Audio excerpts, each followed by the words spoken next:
Fala pessoal, aqui é o professor Herbert Almeida. Eu estou passando aqui para comentar porque acabou de sair o gabarito definitivo da PRF e houve a anulação de uma questão de direito administrativo. Eu quero trazer aqui para vocês a questão para que a gente tente entender o motivo da anulação dessa questão. Dá uma olhadinha no nosso quadro, então, uma questão sobre a Lei 812 e que falava assim, ó, a responsabilidade administrativa do servidor público independe da sua esfera penal.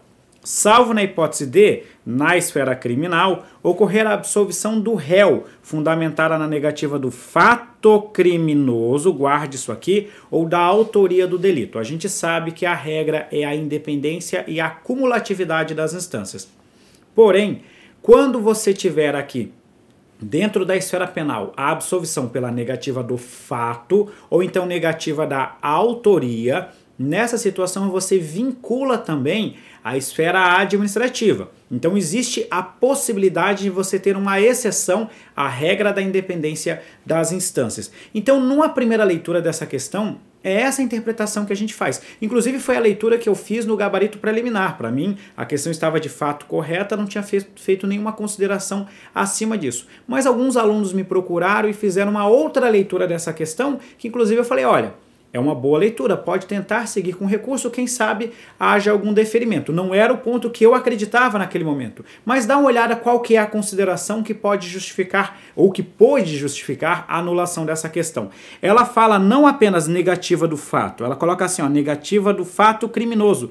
E existe uma diferença entre negativa do fato e negativa do crime. Por exemplo, um agente público chegar atrasado ao serviço, isso por si só, desconsiderando outras situações, não é um crime, mas é uma infração administrativa. Imagine que o Ministério Público mova uma ação penal contra esse agente público por ele ter chegado atrasado. O juiz vai chegar e vai absolver esse agente público dizendo que chegar atrasado não é um crime. Então, o que o juiz fez? Ele negou o crime, mas não o fato. Ele não disse que o servidor não chegou atrasado.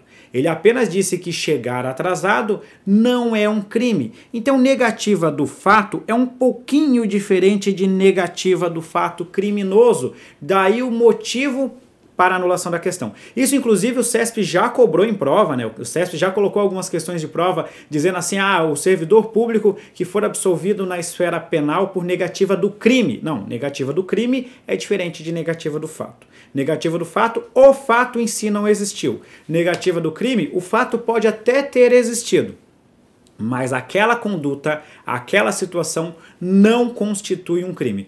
Por esse motivo, né, a gente tem aqui um indicativo de anulação dessa questão e por isso que a questão 91 foi de fato anulada. Questãozinha interessante, né, para a gente dar uma analisada e aprofundar um pouquinho mais esse assunto. Já foi objeto de cobrança do CESP e agora por isso não tinha mesmo o que fazer, tinha que anular a questão. Beleza, pessoal? É essa a minha consideração. Um grande abraço. Eu espero que o resultado da PRF tenha sido bom resultado para você. Se não foi, a gente continua na batalha aqui rumo à sua aprovação. Valeu, abração.